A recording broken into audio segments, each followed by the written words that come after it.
our 1320 Kings Insider, James Ham, rocking the brick house. Yeah, man. Long sleeve tee today, looking good today. My friend, we have been overreacting to everything we saw last night. I believe, James, where we left off, Trey Lyles starting for the Sacramento Kings next season. Yeah, we have a podcast. We have a podcast just about to go up, me and Brendan, and I talked about this. It's like, is there? Did I miss the boat? Is there like a app out there that's called like the hot take machine? It's like the trade machine, except for you put in like what like 3 teams that you might want a hot take and throw in a couple of players, and then it spits out a hot take, and it's like, let's go, hot take. That's called Sports Talk Radio. Right. 4 hours, 5 days a week.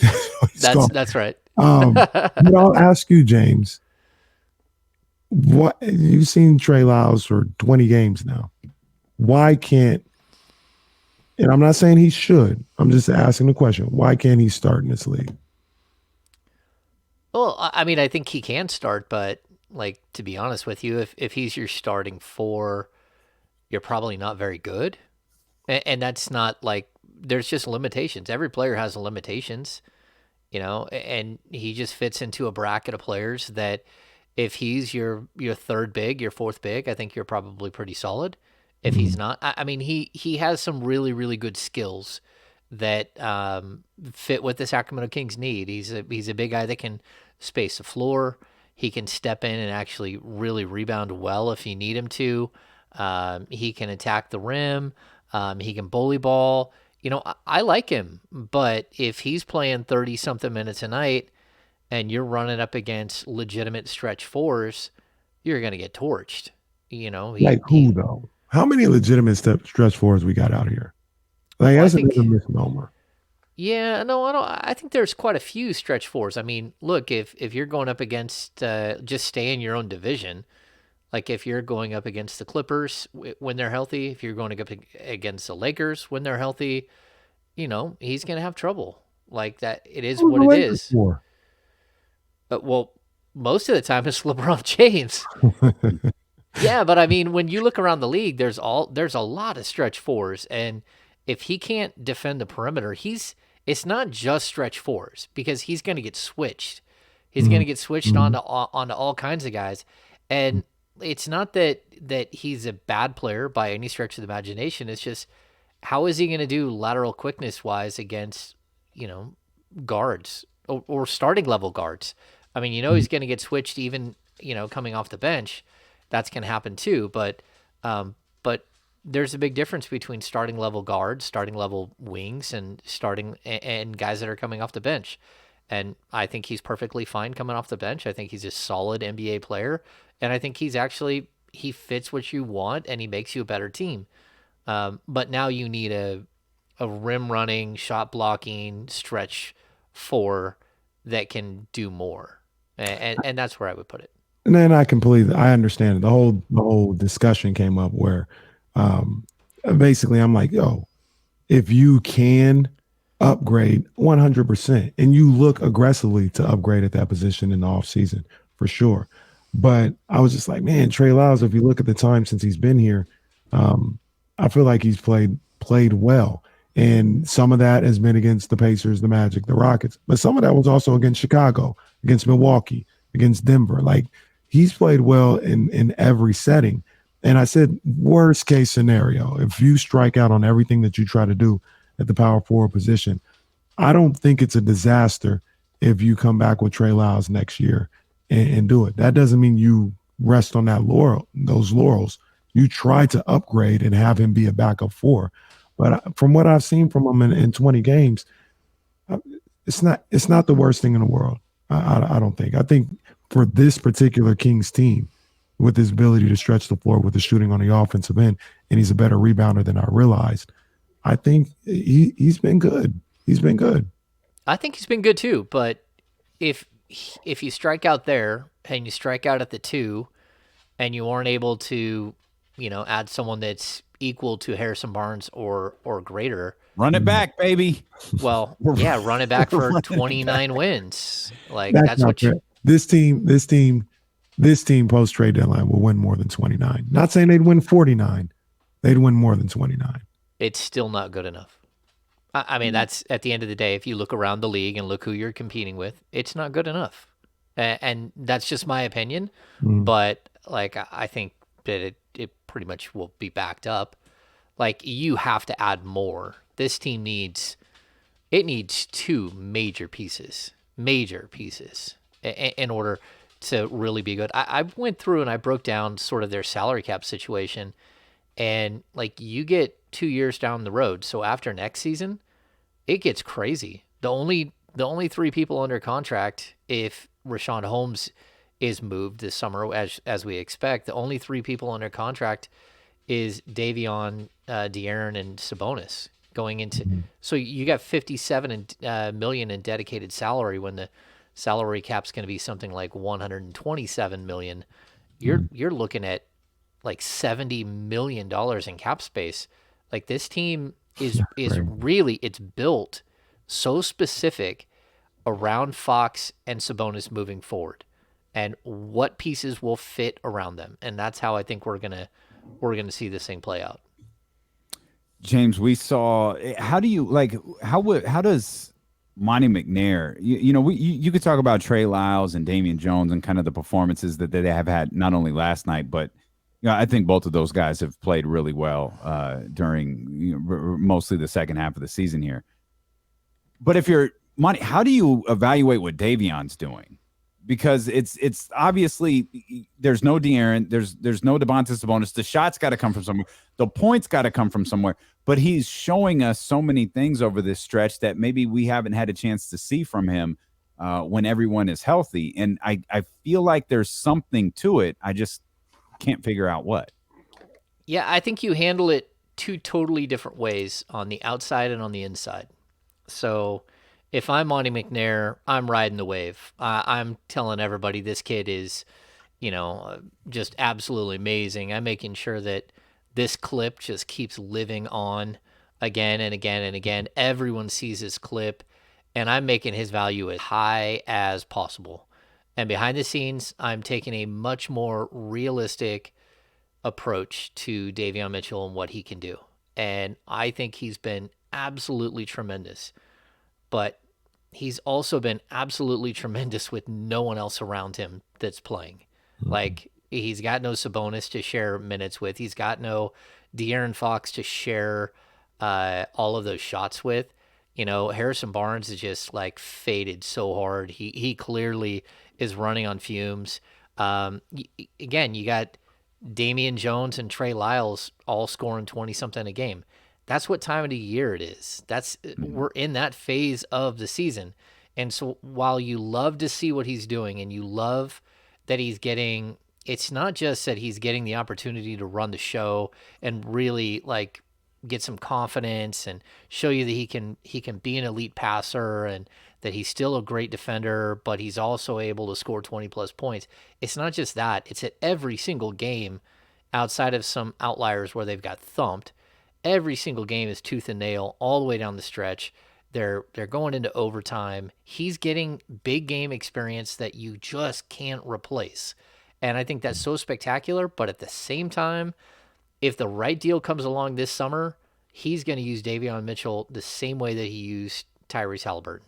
If you can turn the 2021 number 9 overall pick in the NBA draft into a multi-time All-Star, then that's what you do. So this is all good. Like, you're looking around the league, like, what team needs a point guard like this? Where could he fit? Can you move him for something that's much better? Or can you like throw him in there? Can he be a 30-minute a game guy with De'Aaron Fox, with Dante DiVincenzo, with Terrence Davis? Like, pick and choose. And I still, like, we had this discussion again on the pod. Is that 4-guard set, like, if we just stop there with De'Aaron, Davion, Dante, and Terrence Davis, is that good enough? And I think the silence tells me it's not. Well, Good I don't enough think for it's what too. What's that? Good enough for what? Like, to be a winner, a better ball club, to be, a 6, 7, 7 seed, 7, 8 seed. Yeah. I've got a better criteria. Is it good enough to make Domantas Sabonis want to stay in Sacramento? Yeah, because you could win with that. You can win with that. You can win with that. Like I don't know. I came up with this the other day, and you talk about teams with a monster backcourt, right? There's only, from my account, Phoenix, Memphis, Boston, the Raptors, the Cavs, the Pelicans. These are teams that I have in the playoffs. They got teams that aren't, and granted, you need other great talent around it. But look at Miami's backcourt. They got some guy named Max Struss as the starting 2 guard. Now they got Tyler Hero coming off the bench. But Lowry, Struss, Hero, like that's not crazy. The Nuggets, they got Monte Morris and Will Barton as their backcourt guys.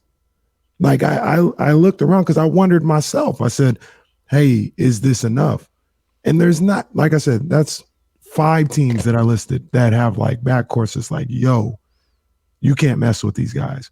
Everybody else makes do.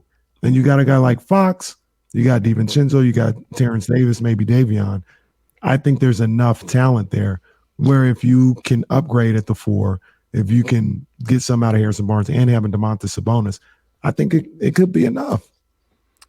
Yeah, I mean, did you mention Steph and Clay?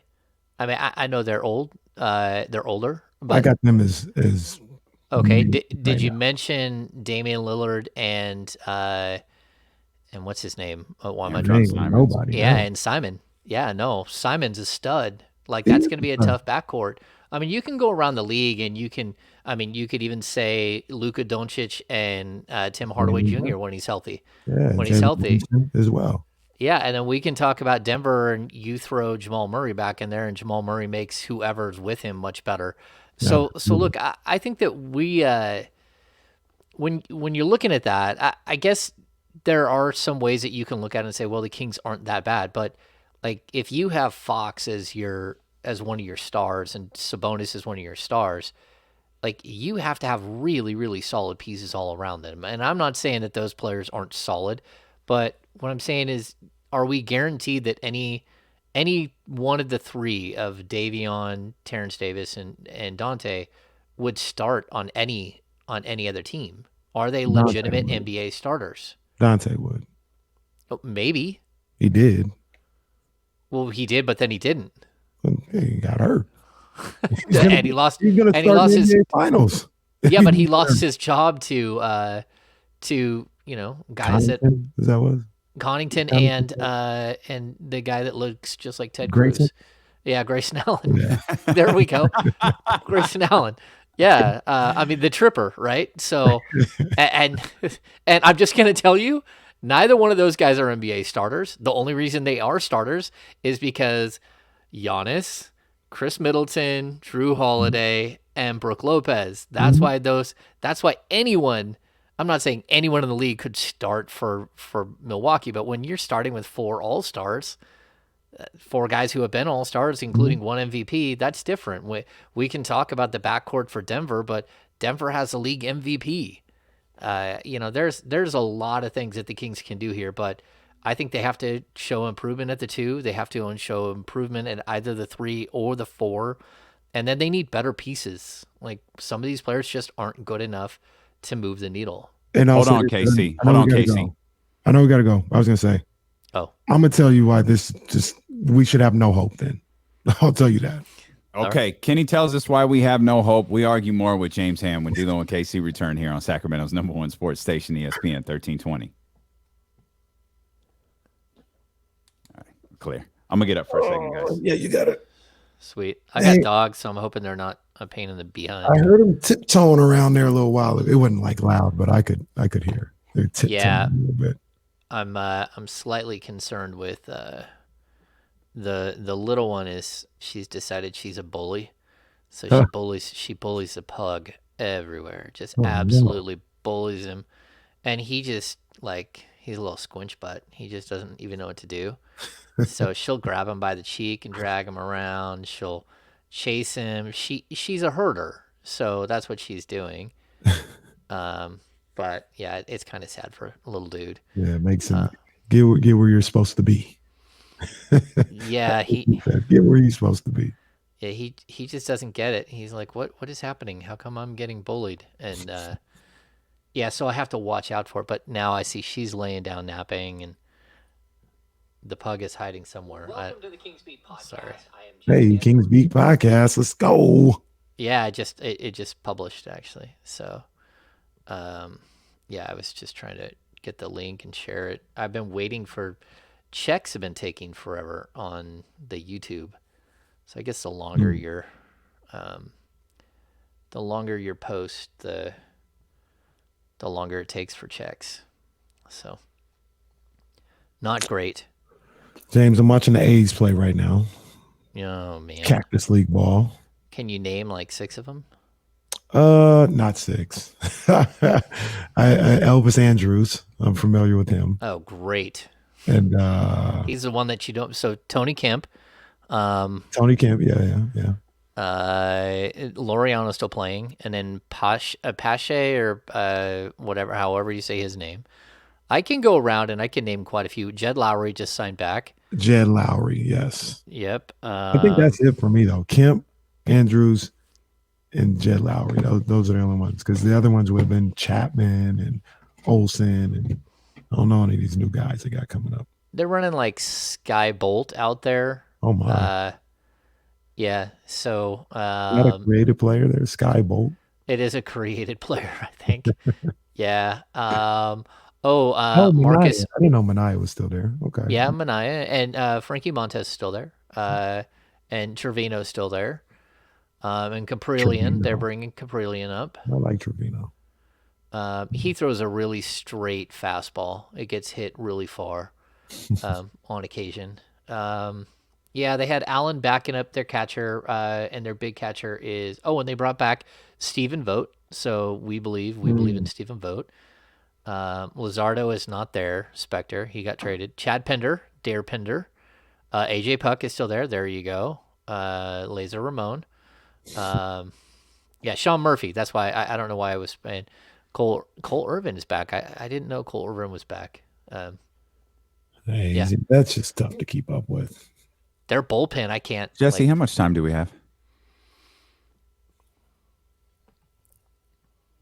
Oh, shoot. Okay. Marcus Timms. That's the guy they brought in. Oh, my. Yeah. Where's the AAA now? It's in Houston. Isn't it in Texas? The AAA affiliate? It was in Las Vegas. I might be wrong. Oh. It was. I think it was the Las Vegas Stars. Yeah. Or whatever they're calling themselves at this point. Yeah, that was a travesty when the River Cats swapped, because the Giants just don't put money into their affiliate like the A's do. So you're always kind of just sitting there like, oh well, this isn't very exciting. They're not very good. They just won a PCL championship. Yeah, but the A's won like 6 of them. Yeah, I mean, the A's won all the time. No, I think Farhan's going to change that just a little bit. I hope so. Farhan is a... oh, it's the Aviators. Thank you. Thank you, Sun Devils. Aviators.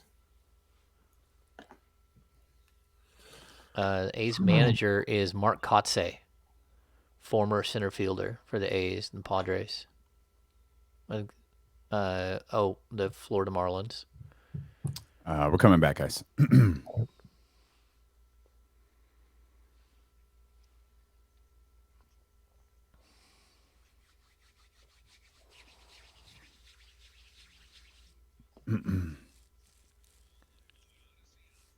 Previously on D'Lo and KC, James and Kenny were arguing over the 2 spot on the Sacramento Kings and the group of guys who play that position. And James said, Kenny, that is in fact not good enough.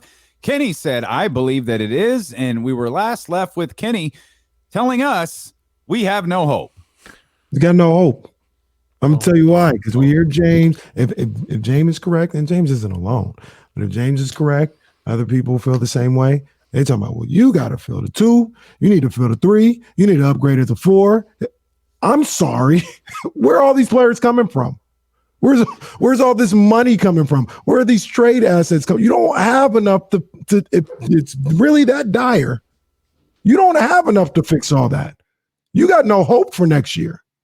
So you better hope that the 4 guards that you guys have can play above their heads and it can work. And you better hope that you can somehow get a Julius Randle or something like that. No, we don't want now that. you go upgrade 2, 3, and 4. Yeah, you can still do it. I know. The Kings have $40 million in expiring contracts. They've got, which is going to be appealing. They actually are one of the few teams that can actually clear cap space in this offseason and actually acquire free agents.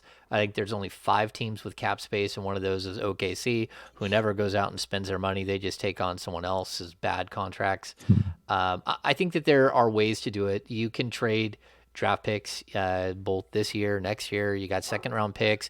Like, there are plenty of ways that the Kings can do this. And again, like, I think that, like, Rashawn Holmes, even though he has his off the court issues, his off the court issues still haven't become a criminal issue and still haven't become something that the league is going to step in. He will be movable this summer.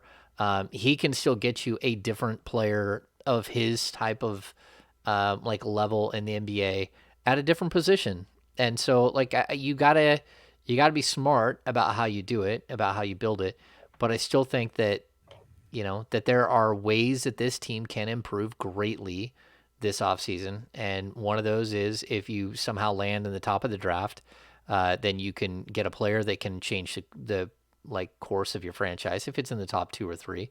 If you don't land in the top 2 or 3, but you have a pick 4 through 7, I still think you can go get massive value for that on the market, and you have enough player contracts to match up to make a 3-for-1 or something that makes sense for someone else. So I expect them to be ultra aggressive. I know that they like went at John Collins pretty hard, came close with John Collins, but Atlanta was at that point, they were, you know, winning, and now they're not. And so they're looking at an upside down roster with so much cap space. Like, they have no cap space and so much money going out the door. And then Trey's contract about ready to kick in. Like, they've got problems there. So I think you can make smart moves here and pick off a couple of players from other teams where you're trading, you know, again, a little bit like when the Kings traded Chris Webber for Kenny Thomas, Corliss Williamson, and Brian Skinner. The only difference is, you're not going to take back 3 guys with long-term contracts. Like, the Kings have 3 or 4 or 5 or 6 guys on 1-year deals that are little contracts that you can move easily and go pick up some players. So, yeah, Kings are still paying Kenny Thomas. I think that's how he got the TV deal. Like, we've been paying him all these years. Might as well work. I don't feel like, James, I don't feel like you dig Davion very much. Or you're maybe well, I don't feel like you're not impressed by him. No, I think he's a stud. I like him a lot, but Okay. but players have limitations. Like, my job is to look at players the best I can and project out where they can be in the league. Who are they playing next to? How does that work? And, like, I don't think you can go into a season for the next, or like the next 5 years, with a 6'3" point guard and a 6 tall shooting guard and expect to be like extremely successful. And, like, as your starters, like, I think that Davion can play 30 minutes a night, and I think he can be a massive, major rotational player.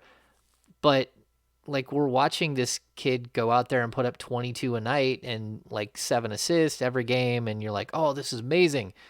But what does he look like when De'Aaron Fox is taking 20 shots a night and Sabonis is taking 15 shots a night and Harrison Barnes isn't in fade mode where he's taking 8 shots a night? Like, what does he look like? And can he fit in? And we already saw that De'Aaron Fox and Tyrese Halliburton, they had major issues with chemistry on the court, and they refused to acknowledge it when I asked them in the beginning of the season. But the further we got along, the more and more you saw that when you take the ball out of De'Aaron Fox's hands, he's just not the same player. So Davion Mitchell is not going to walk into next season starting next to De'Aaron Fox and have a usage rate of 27. That's just not going to happen. Like, he's going to be a low usage player who will have opportunities to go accelerate to the basket on occasion, that will shoot a bunch of set shots, that will do, play defense primarily, and then add all of these extra things that he can do, but in much smaller sample sizes. That's the only way that this thing will work. It's why it wasn't working with Tyrese, and it might not work again if you think that you're going to start 2 point guards and they're just going to share time and it's going to work out, because it didn't work out and it wasn't going to work out. So, yeah, I mean, and people saying, well, Fox off the bench. Like, no, man, Fox is going to average 27 a game. He's going to average 26, 27 a game next season. He's going to be an absolute stud. He is going to be an absolute stud next to Sabonis, and people who don't believe that just haven't been watching. The chat's missing a screw today, man. They've been like this all day. I don't know if they all collectively got together and said, let's just make their life as miserable as possible on the show. Let's just tweet the most outrageous things we can at them. But I think that was the gist of what we've been talking about, Ham, is like, how do we take what Davion's doing right now? Because we see it when we see the 22-8 or the 26-8, the 27-8. We see all of those different things. And it's like, all right, that's cool. It's going to be a lot different when De'Aaron Fox is back. It's going to be a lot different than when Domantas Sabonis is back. And that's my concern, is the usage rates falls, the numbers kind of go down a little bit, and it becomes, oh, nobody can play with De'Aaron.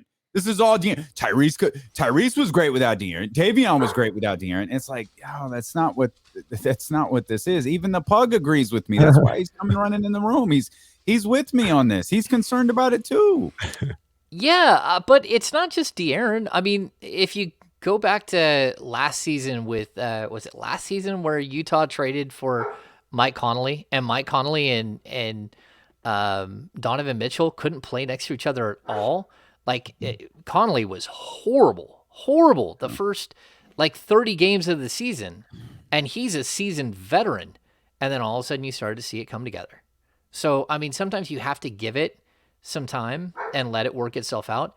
Other times you can just look at it and go, okay, look, Davion coming off, there was nothing wrong with coming off the bench. He can be a primary scorer and ball handler off the bench. I don't think he can be a primary scorer and ball handler next to De'Aaron Fox, because then you're not maximizing your skill sets. The other thing about this that we're not talking about is, if we are fortunate enough to land some, big fish or something like that in the offseason, there's shot attempts and looks that he's going to get. So now you're talking about not only Fox, Sabonis, and Harrison taken away from Davion's looks, but now the new guy is probably getting 15 to 16 shot attempts tonight as well. And I got the same concern. I like Davion as a ball player. I love seeing him play. I love seeing him compete out there. I think those are vital traits that this team and this franchise need. But I am concerned about him being able to be as productive or close to it without the type of shot attempts that he's getting right now. And if you just look at his game log, his shot attempts tend to mirror his point total. So if he's getting double-digit shot attempts, he's scoring double digits. If he's getting 5-6 shot attempts, he's scoring 5-6 points, because he doesn't get to the line. Earlier in the end of the season, he wasn't shooting the three ball well enough. So those are the concerns that I have, just like you, Ham, with whether or not he can be as effective or close to it once those shot attempts and those looks aren't the same next year with everybody in the lineup. Yeah, I mean, let's be honest here. If it's Fox, Sabonis, and Barnes as three of the other starters along with Davion, he's the fourth option. And that's without even looking at who the other starter is. Mm-hmm. Like that, I'm not trying to be like, I like him. I think he's a really good player. I think he's a rotational player. I think they found a really solid long-term rotational player that plays defense, that can hit shots, that has some more potential hiding underneath that's what we're seeing right now. There's more potential bubbling underneath that he can show in spurts, but showing that for 82 games and changing. Again, if you're changing your entire offseason plan from what you're seeing in the last 5 games from Davion Mitchell, then go ahead and just resign now. you're not a good general manager. You just need to you can go ahead and just quit now because you're just gonna tune this a driving cat, this thing off a cliff. That's what you're gonna do. You're just gonna drive this thing right off a cliff. You can't ever put any stock in the final 10 games of a season when you're a bad team that has no chance. They're a bad team. They're winning these games and everyone's cringing. Like, why are you winning? They're winning these games and they might get to 30 wins. This is realistically a 25-win team that just is picking up wins against bad teams on the way out the door. And I think that he's put up numbers against good teams like Miami. He's put up numbers, but you can see that right now he's really feasting on the Indianas, the Orlandos, the Houstons of the world who have already given up the season and do not want to win under any circumstance. I don't think we've accomplished anything. We didn't fix the Kings. I thought we might be able to fix everything right here. Unfortunately, we haven't. Davion's impact we've seen in the numbers, and we've certainly seen in the flow of the game. But another guy Kenny and I were talking about early is Donte DiVincenzo. Donte DiVincenzo didn't have the most impressive box score last night, but I feel like he had an impressive game. I thought he was impactful in the game, particularly in the fourth quarter, which was death. That fourth quarter was death to sit through, but I felt like a lot of the impactful plays came from Donte DiVincenzo. Yeah, I think right now what we're seeing from Donte is, number one, he knows he's playing for a contract. He knows he's not happy that he hasn't been starting.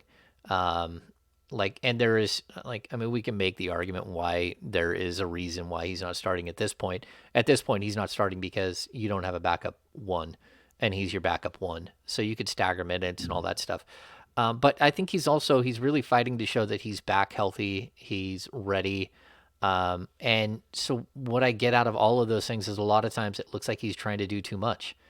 And I know that was a complaint a little bit here and there in Milwaukee, that he tried to do too much, that they wanted him to do less. But I still think that when you break down players like him and Davion, these guys are winners. They're culture changers. They're, I talked about it, when they first got him, I look at him a little bit like Altuve or Laureano. He's a catalyst player. He's a guy that changes things for the better, that brings an energy in and, sort of a force to him with the second unit right now. But I think he could do that with a starting unit as well. I just think at the same time, how much is he going to cost and how much are you willing to pay? And I like him, and his style of play is fun, but can you tie up $20 million at the shooting guard position between DiVincenzo, Terrence Davis, and Justin Holiday and not know if you have a starter? And that's a problem. And so I don't know the answer to that. So if we're talking 10, 12, $13 million a year, that's going to be tough for me. A smaller contract, sure. But, I kind of still need him to prove it because as of right now, he's a guy who in his best season averaged 11 or 12 points a game. And that's not someone that I'm going to drop. I think we should look at it. Is he as good as Richaun Holmes was last season? Because that's basically what Richaun Holmes was making. And I think that you can compare the two while they play different positions. You can compare their level of play. And I think that most people would think that Richaun Holmes was a better player than what we're seeing. And so are you willing to go above what you're paying Richaun Holmes?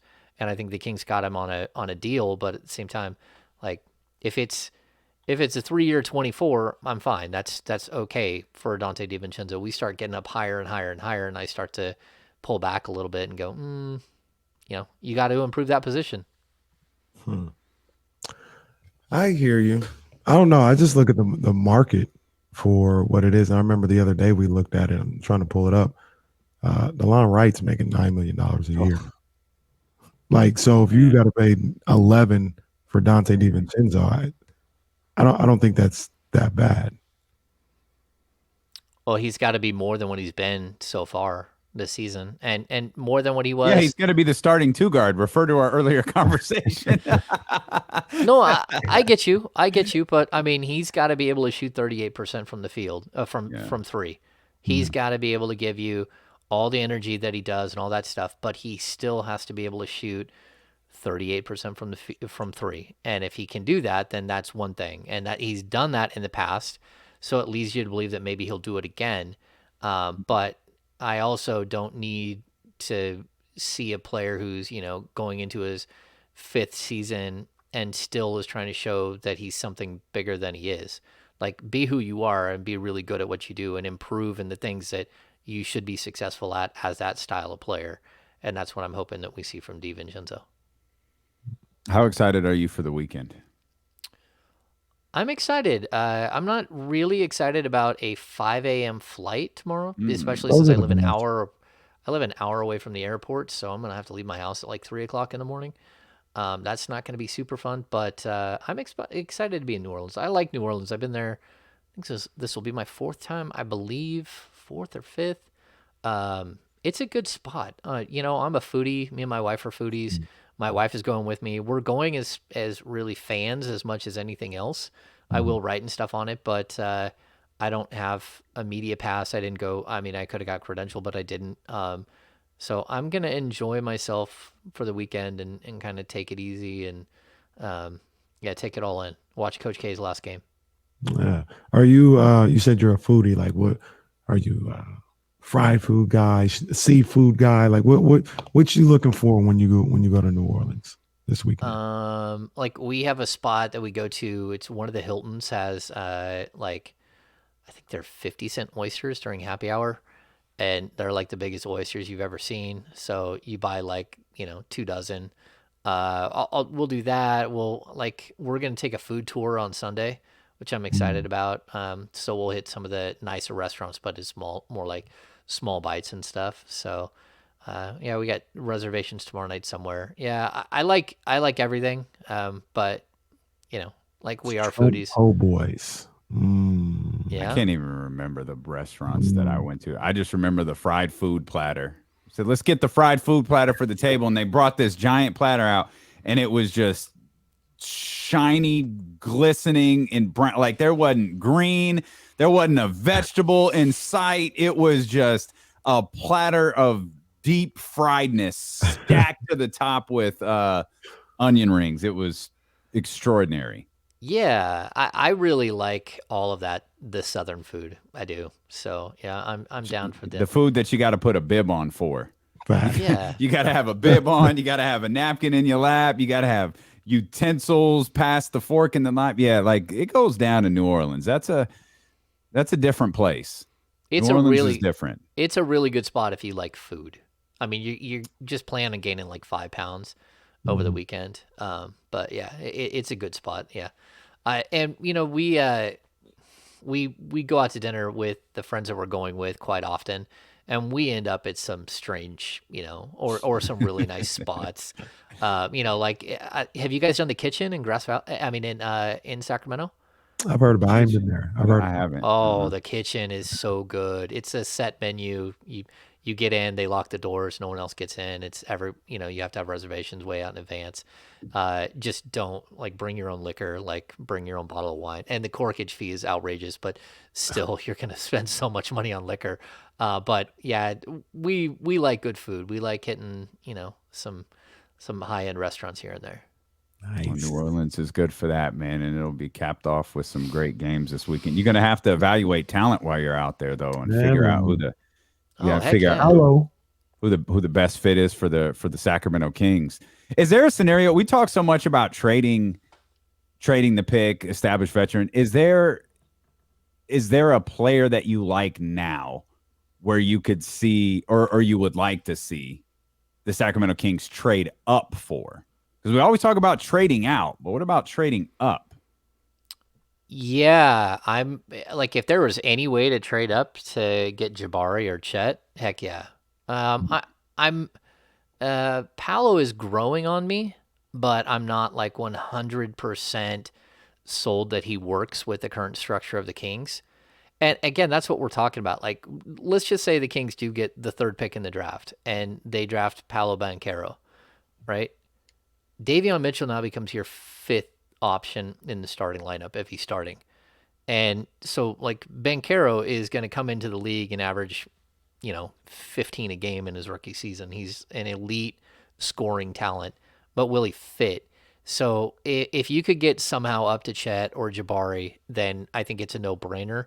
So that's my top three are probably Chet, Jabari, and then Banchero. And then the next three, it's Jaden Ivey, it's Matherin from Arizona, and AJ Griffin. That's my next three. So if you can be in the top six, I think that there are players that help you, but that second group of three are so far away. Like they all need 2 to 3 years of, building up to something before they're going to be. They just can't step in. They can be double digit scorers, but that's about it, and low double digit scorers in their first 2 years. But they can get up there. Yeah. Isn't AJ your new crush, Kenny? Isn't that your new guy? No. Oh, who is the new guy? Like, it's not AJ though. I actually have questions about AJ. Oh, I think Shaden Sharp may be who you're talking about. Oh, Shaden Sharp. Yeah. So he's a mystery. I think he's going to be one of the true mysteries of the draft. He'd go anywhere from like probably number 4 to number 11 or 12. People just don't know because he hasn't played. And when he did play, it was like a long time ago, like high school ball, like that doesn't really help you all that much in this, he's Trey Lance process. Yeah. he's the Trey Lance of the NBA draft. Shaden Sharp looks like Paul George. And you know how I feel about Paul George. Okay, but he's not nearly as big as Paul George. He's like 6. I think he's about 6'7" or so. Paul George like 6'9", right? Yeah. No, I mean, I think it's a strong draft. I mean, the Kings are going to have options if they do stay, around number 7, number 6, 7, 8. There's going to be players, but you're going to have to wait longer for them. And like we had this discussion the other day, like what do you do in this situation if you're the Kings? Do you draft for the highest ceiling or the lowest floor? Because those are two totally different things. So like you're medium ceiling but low like medium floor guy or high floor guy is Keegan Murray.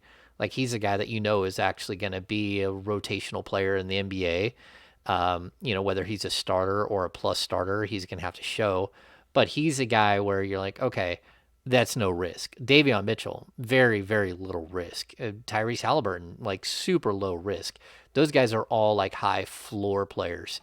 But when you're drafting 7 versus drafting 9 or 12, like you really have to consider the ceiling more than you do the floor and take a swing where, again, like AJ Griffin could be elite. He also could, not develop and bust out. Yeah. So yeah, this is an interesting draft there's a lot of different discussions that you can have with it. Well, have a blast this weekend, man. Yeah, man. Enjoy yourself. Yeah, we're going to try to connect on Monday if hotel internet cooperates. We'll talk with James from the Final Four, from the national championship that we won't get to see on Monday. So, James, have fun, man. We'll talk to you. Hopefully we'll talk to you on Monday. Yeah, I'm excited. Yeah, thanks, guys.